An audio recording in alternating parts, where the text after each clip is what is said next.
Ce contenu est produit par Starter Productions et sponsorisé par Mining House. Je suis Bassekou Djabi, fondateur de Starter Productions, qui est l'une des branches du groupe Maison Djaber. Avec le poids de son histoire sur le dos, qui divise les concitoyens et est souvent source de conflits, la Guinée est un pays riche en ressources naturelles, considéré comme scandale géologique au vu des conditions de vie de sa population. Avec toujours pour souci d'impacter, à travers son activité, Starter Productions lance avec Bambo Girassi, ici en Guinée, pour vous éclairer sur des faits marquants de notre société. Comme on dit, celui qui ne connaît pas son histoire est condamné à la revivre.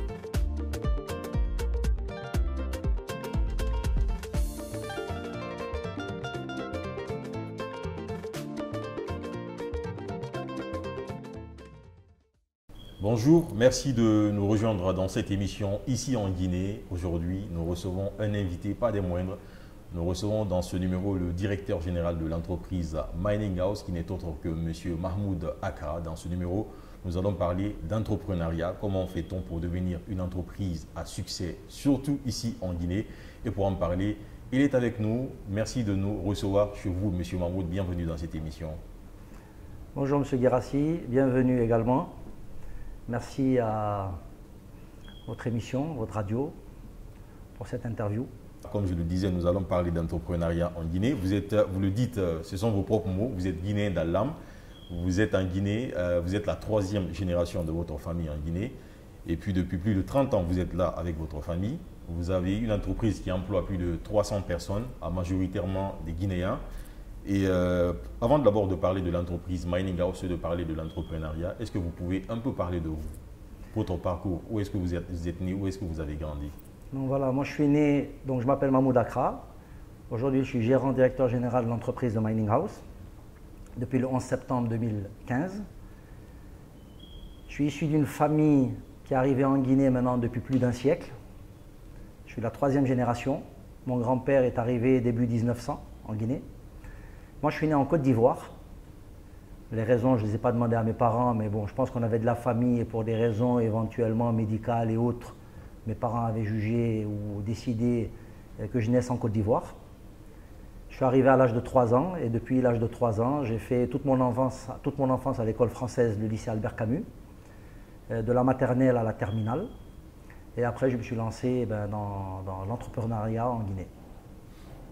Donc, du coup, vous avez grandi en Guinée. Vous avez grandi dans quel quartier? Est-ce que vous pouvez nous parler un peu de votre enfance en Guinée? Donc, je suis un petit Guinéen du quartier Koléa Centre, donc où j'ai passé toute ma vie, où je suis retourné, parce qu'en 1996, mes parents avaient quitté le quartier de Koléa pour la Kamayenne. Et moi, j'ai décidé à l'âge, une fois adulte, de revenir à Koléa, parce que tous mes souvenirs était à Koléa, donc le hasard et la chance et le destin a voulu que je remette la main sur la maison dans laquelle j'ai passé toute mon enfance, toute ma vie je dirais. Et donc aujourd'hui j'habite dans cette même maison à Koléa, donc devant ma cour où j'ai appris à jouer au foot avec les jeunes du quartier, sur le bitume. Et voilà, je suis un fils de Koléa. On ne grandit pas à Koléa sans pour autant pouvoir parler de Soussou quand même. Je vous le disais tout de suite avant qu'on ne commence l'émission. Est-ce que vous pouvez un peu faire un peu de salutation à Soussou? Donc Soussou et Nana, nous sommes même à Faïra. Nous avons fait M. Girassi, Mbariri, Mori, Koléa, Centre. Ma famille, Mbore, ma relation. Halim Matinkande Ballon, Nabir Rabari Koléane. Lansana Konte Yang, Alaraya Fama, Anudangi Maler Biri Arauto Kuina, Anudangi Mazgafé Abore, ministre de l'Agriculture, Feu Alseni Fofana. Anouti Maler Biring, Amou Rebou. Alors les enfants, ça va, tout va bien. Oui patron, oui président, oui papa, ça va, il faut continuer. Super, ça c'est fait de belles souvenirs d'enfance. Alors, on va revenir à l'entrepreneuriat. Est-ce que vous pouvez nous parler de l'entreprise Mining House? Je le disais à l'entame, c'est une entreprise qui emploie plus de 300 personnes. Beaucoup de Guinéens sont dans cette entreprise et vous réalisez beaucoup de projets. L'entreprise a démarré, je crois, en 2011, si je ne m'abuse. C'est ça. 2011. Et parlez-nous un peu de cette entreprise, de cette aventure. Donc déjà avant 2011, pour mon compte, de manière individuelle, je me suis lancé déjà dans la pneumatique parce que la Guinée est un pays dans lequel il y a toujours eu du transport pour des raisons, plusieurs raisons. Déjà, le port se situe à Conakry. Donc, pour toute sortie de marchandises de Conakry se fait par voie terrestre, que ce soit pour le marché principal de Madina ou l'intérieur du pays, c'est du transport terrestre. Ensuite, on a l'avantage d'avoir 6 frontières, 6 pays frontaliers, dont le Mali, qui malheureusement n'a pas de port, tant mieux pour nous. Donc, toutes les importations du Mali passent aussi par le port de Conakry. Donc, je me suis dit, pourquoi pas développer un peu la pneumatique. Avant la pneumatique, j'étais dans l'industrie de la chaussure. Par manque d'électricité et malheureusement, la dévaluation de la monnaie faisait qu'on ne pouvait pas faire la compétition, être compétitif avec la Côte d'Ivoire et le Sénégal. Donc j'ai abandonné l'industrie de la chaussure plastique et je me suis lancé dans le pneumatique. De 2005 à 2011, j'étais pour mon propre compte dans de la pneumatique. Entre-temps, les sociétés de logistique naissaient comme des petits pains, avec l'arrivée à l'époque d'entreprises internationales comme Rio Tinto, Vale, avec leurs sous-traitants comme Fluor et tant d'autres. Et donc, on commençait à parler de projets miniers en Guinée, pareil, le projet Rio Tinto, le projet BHP Billiton, qui sont des projets miniers à l'intérieur du pays, dans nos terres, pour lesquels il fallait du transport maritime pour rendre ces projets réalisables. Donc je me suis dit, pourquoi pas la pneumatique? Je me suis lancé dans la pneumatique en devenant le représentant de Goodyear en République de Guinée. Avant moi, il y a plusieurs qui ont été représentants Goodyear qui n'ont malheureusement pas réussi. Je ne connais pas les raisons. Mais nous, on s'est concentrés, on a travaillé de manière sérieuse. On a fait en sorte d'avoir du stock en permanence, parce que la force aujourd'hui du commerce, c'est d'avoir de la disponibilité. Les miniers ont tellement d'avantages en général qu'ils importent tout. Donc nous, on s'est dit à quel moment est-ce que ces miniers vont avoir besoin d'acheter localement? C'est en cas de rupture ou de retard dans leur livraison. Donc nous, notre stratégie a été le stock et rien que le stock. Et du coup, en plus du pneumatique, l'entreprise s'est élargie parce que vous êtes dans les BTP. Vous avez d'ailleurs construit l'aéroport de Bokeh. Aujourd'hui, vous avez pour projet de reprendre ou de, comment on appelle, de reprendre les projets, en tout cas sur les aérogares dont on a vu les lancements de projets récemment. Vous êtes également représentant, si on peut le dire comme ça, aux concessionnaires des entreprises comme Hyundai, comme Peugeot, Fiat également. Parlez-nous de ces divers domaines que vous avez dans cette entreprise. Donc en fait, tout a été un schéma directeur de tracé. L'idée pour nous, c'était de devenir un spécialiste autour de tout engin roulant. Depuis le début, ça a été ma stratégie. En collaboration avec tous mes collègues, et je tiens à remercier, j'en profite de l'occasion pour remercier nos près de 400 employés, dont plus de 99% sont guinéens. Nous n'avons que 8 expatriés dans l'entreprise. Nous avons démarré avec la pneumatique. Nous avons respecté les normes, les procédures de nos clients.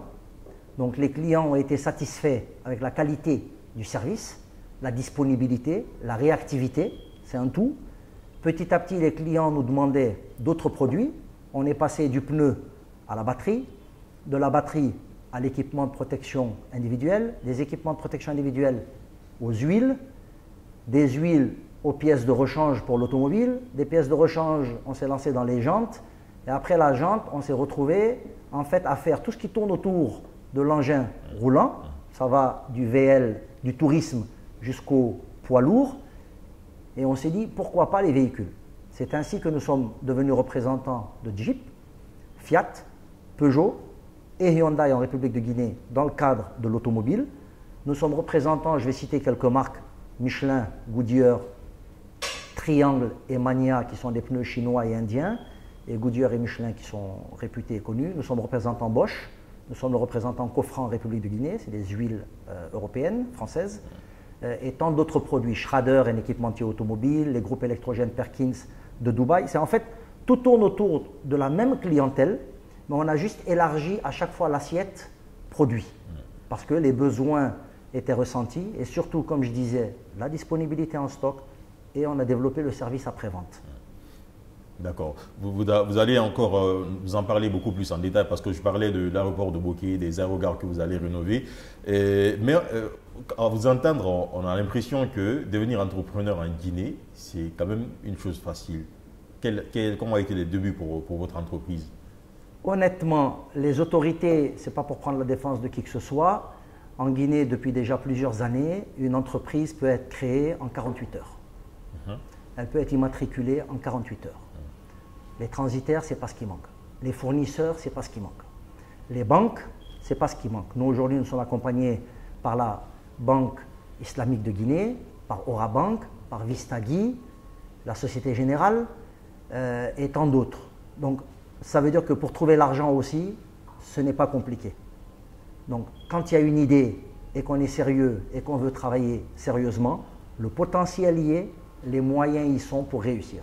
Il faut vraiment vouloir pour pouvoir. D'accord. Donc, les portes se sont ouvertes quand même facilement à vous entendre voilà, citer tous vos partenaires en Guinée, tant mieux. Mais on sait que quelquefois, il y a un univers de concurrence qui s'impose à certaines entreprises, ce qui fait qu'ils n'arrivent pas à tout de suite s'imposer. Est-ce que ça a été le cas pour vous? Oui, bien sûr. On a toujours fait face à de la concurrence et on continue de faire face à la concurrence. C'est pour ça que, comme je disais tantôt, aujourd'hui, nous, par exemple, quand on parle de pneumatiques, on fait tout un suivi. Un client qui vient acheter des pneus chez nous, on ne lui vend pas simplement des pneus. Donc, il y a tout un suivi, il y a tout un outil, un développement, un outil informatique qui a été mis en place. On a un service qualité qui est en place. On est une entreprise certifiée ISO 9001 depuis près de 3 ans maintenant. Donc, des mécanismes ont été mis en place pour assurer et rassurer nos clients d'un suivi dans le trafic, dans le vieillissement, dans la sécurité des équipements achetés chez nous. Vous achetez un groupe électrogène, vous avez le service après-vente. Vous achetez des pneus dans nos garages, vous avez un service après-vente. Vous voulez acheter des pneus poids lourds, on peut vous vendre des kilomètres. Donc je précise, des kilomètres et non pas des pneus. Donc vous imaginez, vous êtes transporteur. Vos pneus éclatent au bout de 8000 km au lieu de 40 000 km. Ben, vous paierez que 8000 km de kilomètres parcourus, si naturellement vous réunissez toutes les autres conditions. Donc oui, on a développé du SAV. Si encore une fois on fait les choses à l'échelle humaine, on reste concentré sur son corps de métier et ne pas vouloir tout faire en même temps. Il faut en fait avancer de manière progressive, réaliser, consolider, développer autre chose. Vous avez créé une chaîne de valeur par rapport à l'automobile, si on peut le dire comme ça, et dans le BTP aussi. Vous êtes dans le BTP aussi, est-ce que vous pouvez nous en parler? Oui, et un dernier mot avant de vous parler des BTP, qui est très important. Je me suis aussi entouré d'hommes compétents, chacun dans son domaine et en la matière. Sans cela, rien n'aurait été possible. Aujourd'hui, sans mes directeurs commerciaux, M. Djoubaté et M. Touré, sans notre directeur de qualité, M. Barry, sans notre directeur des ressources humaines, M. Souma, sans le directeur général adjoint, M. Jaffal, et je pourrais citer Madame, sans notre directrice financière, Hadia Saranketa, sans tout ce bon monde compétent, impliqué, engagé et sérieux, tout cela n'aurait pas été possible. Les BTP. Donc moi, je suis un enfant né dans les chantiers. Mon père a été un des premiers à l'époque, dans les années 80, à construire un immeuble. Donc mon père a réalisé plus de 20 immeubles en République de Guinée. C'était que des beaux. Il avait une entreprise de BTP ou familiale de BTP. C'était sa passion. Il a abandonné le commerce, il a négligé son commerce. C'est ce qui a fini par faire qu'il ait rencontré malheureusement plusieurs difficultés dans son activité. Et il s'est penché et concentré sur l'immobilier qui était sa passion. Donc moi, depuis que j'ai mes 5 ans, je faisais des visites de chantier avec mon père. Donc naturellement, quelque part dans mon subconscient, j'avais le BTP. Donc la construction est devenue ma passion. Donc j'ai d'abord commencé à travailler avec mon père à l'âge de 17 ans. Donc j'ai eu à construire des immeubles avec mon père. On a eu à construire des hangars et des entrepôts avec mon père. Et par la suite, j'ai moi-même développé un petit patrimoine immobilier. Notre siège a été rénové et construit par nous-mêmes. On a toute notre base vie à Bokeh pour le projet SMB, nous l'avons construite nous-mêmes. La base vie du projet SMB, nous avons participé de manière considérable à la construction. Nous avons eu la chance de pouvoir construire les 2 postes de santé de Katouguma et de Tamita.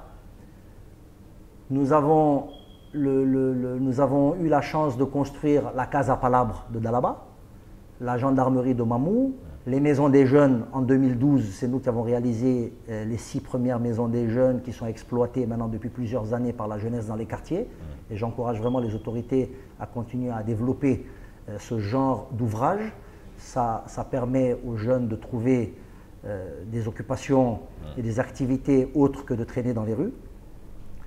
Et petit à petit, on a continué à développer le BTP jusqu'à la construction de l'aéroport de Bokeh.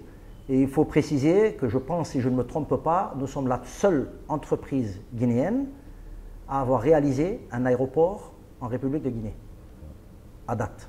D'accord. Et j'imagine que l'ouvrage a été bien aperçu parce que déjà avoir le chantier, je ne suis pas spécialiste dans les aéroports, mais on sent quand même que le travail a été bien fait. Je parlais aussi de votre collaboration avec l'État, d'où la rénovation des aérogares. Est-ce que vous pouvez un peu nous parler de comment est-ce que, dans quel état d'esprit vous prenez ces projets, parce que c'est quand même, ça arrive à un moment où beaucoup de chantiers sont lancés, où les regards sont aussi braqués vers ces types de projets, où il y a beaucoup de spéculation, évidemment, parce que c'était des anciennes infrastructures qui existaient en Guinée, après un moment qui n'ont plus existé. Et voilà. Est-ce que vous pouvez un peu nous parler de cette collaboration déjà avec l'État et puis de ces projets? Très bien. Donc déjà, il faut savoir que construire un aéroport, encore une fois, ce n'est pas compliqué. C'est quelque chose de très simple. Très simple quand vous vous entourez, encore une fois, des bonnes personnes, des bonnes compétences et des bons partenaires. L'aéroport de Bokeh est un aéroport qui répond aux normes internationales de l'OACI. L'aéroport de Bokeh a été réalisé avec l'accompagnement, la validation, la certification de tous les plans avant, pendant et après la construction de cet aéroport par l'ANA, l'Agence de navigation de l'aviation civile. Donc aujourd'hui, les autorités nous ont fait confiance de par notre expérience, notre sérieux, nos moyens, nous ont fait confiance et nous ont confié la réalisation des 4 aérodromes de Kankan, Labé, Farana et Nzérékoré. Nous avons déjà effectué les poses de première pierre de Kankan, Farana et Nzérékoré. Et Inch'Allah, le samedi, nous allons procéder à la pose de la première pierre de l'aérodrome de Labé.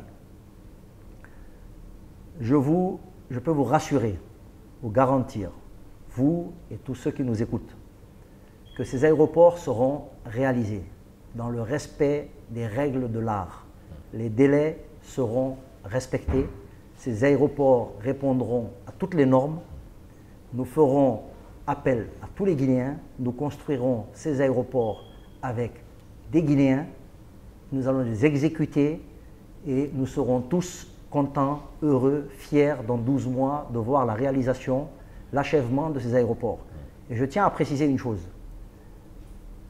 Je suis guinéen, ma famille est guinéenne. Nous sommes nés en Afrique. Nous avons vécu toute notre vie en Guinée. Ma famille est en grande partie enterrée à Cameroun, au cimetière de Cameroun. Nous ne sommes pas des affairistes, nous sommes des entrepreneurs. Nous avons tout à jouer dans ce projet d'aéroport. Mon avenir, l'avenir de l'entreprise, ma réputation, la réputation de mon entreprise, la réputation des partenaires et la réputation même des autorités qui nous ont fait confiance. Donc, nous allons nous entourer de toutes les compétences nécessaires, de toutes celles qui nous manquent en tout cas, pour mener à bien ce projet. Vous êtes, à vous écouter, on est quand même très très rassuré. Hein. C'est l'une des grandes qualités d'un grand entrepreneur. Alors, cela m'amène à vous poser la question, à savoir quel est votre secret pour devenir un entrepreneur sûr de soi, sûr de ses projets, sûr de son équipe. Vous savez, une dernière parenthèse s'il vous plaît par rapport aux aéroports. je tiens à attirer votre attention sur le coût de ces aéroports. 59 millions de dollars, c'est beaucoup d'argent. Mais 59 millions de dollars pour 4 aérodromes, c'est très peu d'argent. Donc c'est vraiment que le consortium UMS et nous-mêmes avons décidé de faire en sorte de rendre ce projet réalisable. Nous allons mettre tous les équipements, les moyens, les ressources humaines, moyennant rien, gratuitement, pour rendre ce projet réalisable à ce prix-là. Je n'ai pas les offres, je n'ai pas les enveloppes, et je n'ai même pas le droit de divulguer les informations des autres qui ont postulé éventuellement pour ces mêmes projets. Tout ce que je peux vous dire, c'est que nous sommes très loin en dessous des enveloppes de la moins disante après nous. Mais qu'est-ce qui vous motive à vous engager dans ce type de processus? Aujourd'hui, j'ai des activités à Bokeh. Aujourd'hui, on a réussi à faire dans la même journée Conakry-Kankan, Kankan-Farana, Farana-Conakry. Pourquoi pas tous les Guinéens? Qu'est-ce que ça nous coûte? Qu'est-ce que ça coûte dans la vie d'un homme, en temps, en énergie, en ressources, de réaliser ce genre de projet dont vont bénéficier 15 millions de Guinéens, et sur des générations à venir, nos noms seront cités, nous serons reconnus et remerciés. Et sans oublier qu'on espère qu'avec la réussite de ce projet, naturellement, des portes vont s'ouvrir pour l'entreprise dans l'avenir. Je suis appelé à mourir un jour, comme tout le monde, mais je fais en sorte que cette entreprise soit pérenne. Et pour répondre à votre question,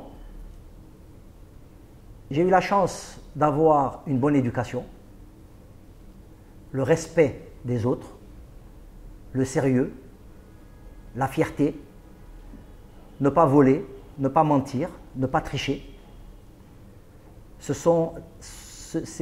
Cette éducation sont la base, je pense, de ma réussite. Ensuite, il y a mon entourage. J'ai une famille, une femme et des enfants qui m'aiment. J'ai des sœurs et frères, il y a une cohésion au sein de la famille. On se consulte, on discute de tout et de rien. J'ai des parents, j'ai perdu ma mère, mais j'ai mon père qui est encore vivant, Dieu merci, qui a toujours été là pour me conseiller et faire part de son expérience, parce qu'on ne refait pas le monde.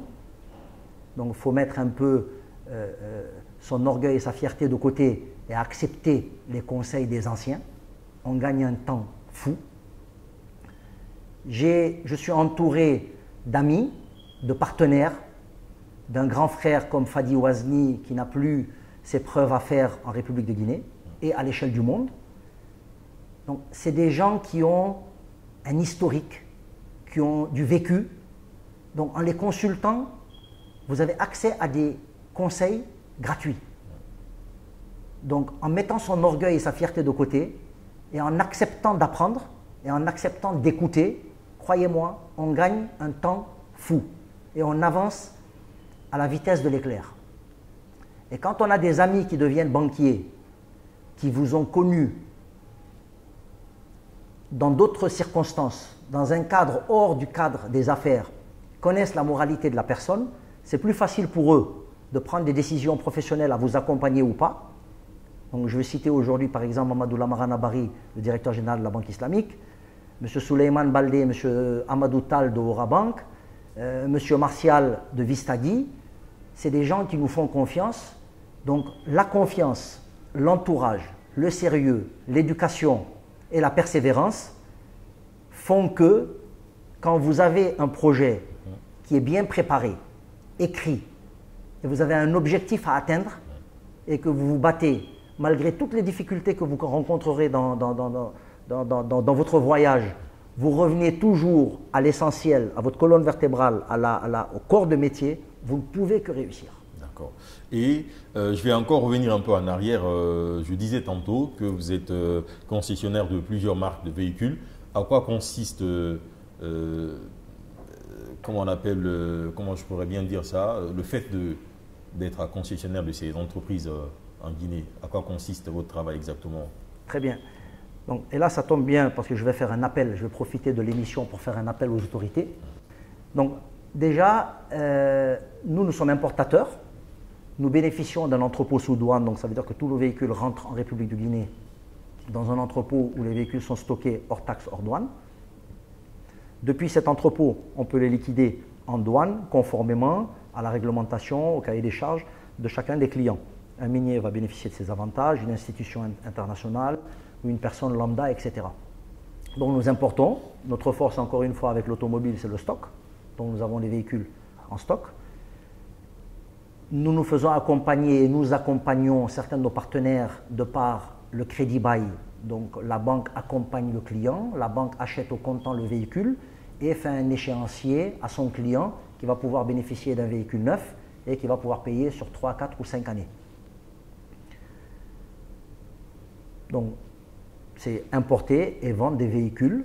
En plus de cela, comme je vous disais, on a des garages, etc. Mais aujourd'hui, pour rejoindre un peu les autorités dans leurs décisions d'interdiction de véhicules de plus de 8 ans, dans l'interdiction d'accès de mototaxis dans Kaloum, des tricycles dans certaines zones.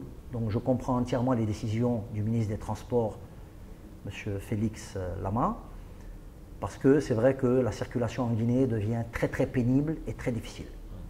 Mais aujourd'hui, il y a des mesures qu'on pourrait mettre en place. Et je pense que nous, avec nos marques, nous ne sommes pas concernés.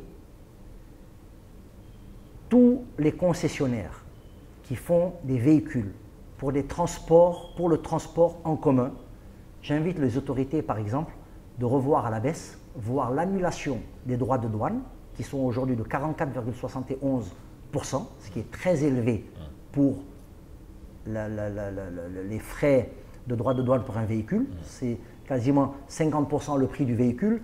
Donc c'est difficile aux entreprises et aux entrepreneurs de renouveler leur flotte. Donc si aujourd'hui il y a des gens qui ont de l'appétit, par exemple, dans le transport en commun, que ce soit des minibus, des taxis ou autres moyens de transport, ça peut être par voie fluviale, ça peut être par voie maritime, etc. C'est de mettre 0% en droit de douane sur 12, 18 ou 24 mois, exceptionnellement pour les véhicules dédiés au transport en commun. Ça va encourager les gens à importer des véhicules, à avoir une flotte plus récente, renouveler la flotte, polluer moins, assurer un transport plus sûr à nos populations, avec le risque zéro d'accident, en tout cas lié à l'état du véhicule. Et vous verrez tout de suite de jeunes entrepreneurs qui ont des idées, qui ont des petits moyens, mais qui ne peuvent pas faire face à toute cette charge. Et là, tout de suite, vous verrez des sociétés naître et les banques accompagneront naturellement ces jeunes entrepreneurs dans le développement parce que là, l'activité pourrait devenir rentable. Donc voilà ce que je peux dire autour de l'automobile. Et pourquoi pas surtaxer les véhicules de luxe. Par exemple, ceux qui veulent importer des véhicules de catégorie confort, au lieu de payer 44%, passer à 60%. Les véhicules moyens, on va dire pour la catégorie, pour la classe moyenne du Guinéen, revenir comme ça l'a été à une époque, à 28%, et pour les transports en commun, 0%. Et tout de suite, vous verrez que la flotte va se renouveler automatiquement. Ce qui peut être un grand atout pour les entrepreneurs en Guinée. Alors, nous sommes avec M. Mahmoud Accra, qui est le directeur général de l'entreprise Mining House, puisque l'émission s'appelle Ici en Guinée. Est-ce que vous êtes de ceux-là qui pensent qu'on peut naître, grandir et réussir en Guinée, pour clôturer? J'en suis l'exemple. La réponse, elle est courte et exacte. Et on peut citer tant d'autres exemples. On peut citer M. Kaba de la société GPC, un jeune Guinéen qui est parti de rien. Aujourd'hui, c'est une fierté pour nous tous. On peut parler aujourd'hui de tous les cadres. Aujourd'hui, on a tous les cadres dans tous les ministères. Le président de la République le gouvernement a mis à la retraite des centaines de milliers de personnes. Leur remplacement a été possible du jour au lendemain. C'est des jeunes cadres guinéens. Donc ça veut dire qu'il y a des Guinéens qui ont toute la compétence nécessaire pour occuper ces fonctions et assurer toutes ces responsabilités. Il y a, là j'ai un petit trou de mémoire, mais des jeunes Guinéens qui ont réussi. M. Kaba Guiter, c'est une entreprise guinéenne qui est née en Guinée. Il est né en Guinée, aujourd'hui c'est une référence pour nous tous. Notre frère KPC, Karfala Kamara, c'est un modèle pour nous tous. Exactement. Lamine Guirassi. Il y en a plein, M. Lamine Guirassi, etc. C'est possible. Pourquoi c'est pas? Aujourd'hui, vous avez le monde entier qui est tourné vers l'Afrique. Nous faisons partie, nous avons la chance de faire partie des pays les plus riches au monde. Et vous savez, c'est quoi notre plus grande richesse? Ce n'est pas les matières premières, c'est les ressources humaines. Donc oui, tout est possible en Guinée. Merci, M. Mahmoud Accra. Merci à vous, téléspectateurs. On se retrouve dans un autre numéro de cette émission ici en Guinée avec Starter Production. À très vite. Ce contenu est produit par Starter Production et sponsorisé par Mining House. Vous éprouvez des difficultés à trouver une entreprise capable de produire des contenus audiovisuels de qualité répondant à vos exigences? Starter Production est là pour vous. Nous réalisons des vidéos professionnelles en utilisant des équipements de pointe, un travail créatif et une expertise importée d'Europe. Pour la promotion de votre entreprise, institution ou d'une personnalité, contactez-nous pour faire la différence. Pour nous joindre, un seul contact 00224 625 33 54 78 00224 625 33 54 78. Je m'appelle Bambo Guirassi, je suis chef d'entreprise.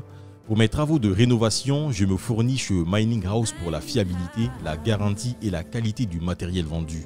Étant toujours entre deux rendez-vous, je choisis d'acheter une des nombreuses voitures neuves de Mining House pour le confort et le rapport qualité-prix. Pour les révisions de mes véhicules, je vais au garage Bosch Car Service situé sur la corniche à Colère, avec des appareils de dernière génération et des experts qui nous conseillent sur l'entretien de nos véhicules. En fin de journée, je passe voir l'évolution de mon chantier qui finira dans les temps impartis comme l'a promis M. Ba, ingénieur génie civil à Mining House. Vous voulez faire des investissements sûrs et mener à bien vos projets sereinement?